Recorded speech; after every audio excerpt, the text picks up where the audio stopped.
talk a little bit more today on whether there will be any tax swaps, income tax swaps for individuals. There has been a lot of speculation that there may be tax benefits or Section 80C, that is, you get 1.5 lakhs tax benefits under Section 80C, whether that would be enhanced and whether the income tax rates would be cut or the slabs raised for those in the lower income tax bracket. Now, all these things are purely speculative, and nobody knows what is going to really come through.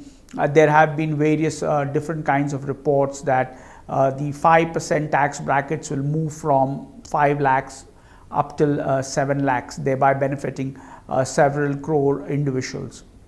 Now, honestly speaking, let's first look at whether that is possible given the current context and how much the government can really give.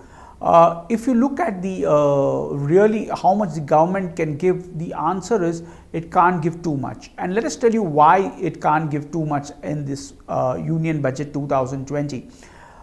First and foremost, tax collections, direct tax collections are very low because of slowing economic growth. The fiscal deficit, which is the deficit from expenditure minus revenue, is about was targeted at 3.3% of GDP, but it's very unlikely that the 3.3% of GDP will be maintained. So what it means is the fiscal deficit is likely to go higher. Some estimates put it at around 3.8%, some put it closer to 4%. So really the government does not have too much of resources to offer a lot of goodies to individuals. So therefore, we don't think that there will be too much by way of income tax benefits.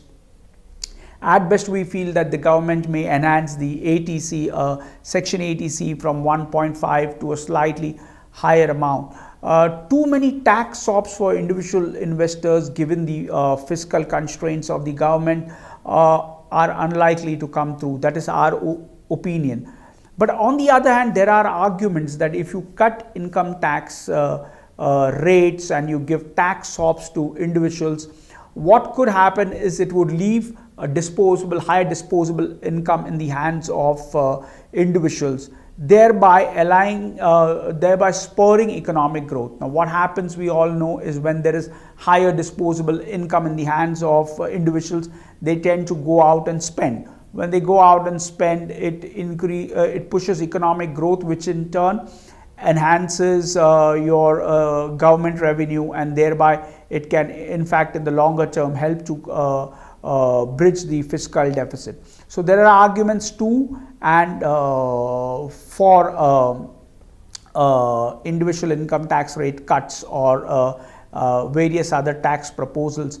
Now, the only worry at the moment is, even if the government gives tax swaps and goes ahead and expands the fiscal deficit to almost say 4%, the worry is that when fiscal deficit expands, the sovereign credit rating agencies, what they tend to do is they look at the fiscal deficit. If economic growth is slowing and fiscal deficit is expanding, there are bright chances that they may downgrade India's sovereign rating. So India has to be very careful, the finance minister has to be very careful to balance the budget to ensure that the fiscal deficit does not expand too much.